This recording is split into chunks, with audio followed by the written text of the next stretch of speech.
Prime Minister Narendra Modi recalled Somnath Temple's repeated destruction and revival, saying flag hosting there reflects India's strength and resilience.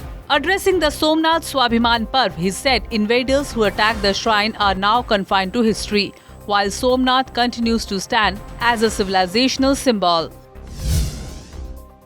National Security Advisor Ajit Doval said he largely avoids phones and the internet for personal communication, relying on alternative means when necessary. Speaking at the Vikasit Bharat Young Leaders Dialogue, he clarified that he uses digital communication only when required, including for international contacts.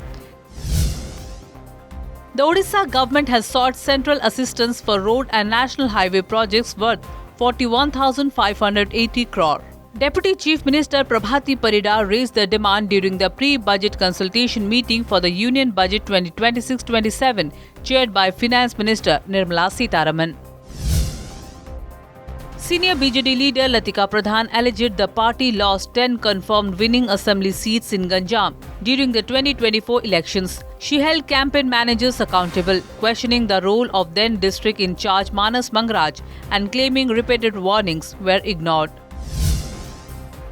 The Directorate General of Civil Aviation has launched an on-site probe into the charter aircraft accident in Odisha's Rourkela district. A DGCA team inspected the crash site and conducted an aerial survey, while the state government reiterated its focus on medical care for the injured.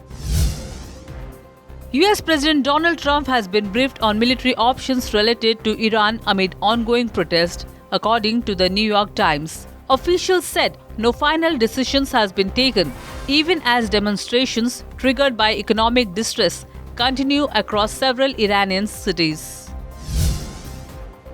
Pakistan-based terror outfit Jaish-e-Mohammed released an audio message purportedly featuring its chief Masood Azhar, claiming it has thousands of suicide bombers. Authorities said the audio surfaced online, but its authenticity and timing could not be independently verified. Dhruv Jurel has been added to India's ODI squad against New Zealand following Rishabh Pant's injury. The BCCI said Pant was ruled out after scans confirmed an abdominal muscle tear sustained during a training session ahead of the series opener. Indian Idol Season 3 winner Prashant Tamang died in Delhi at the age of 43.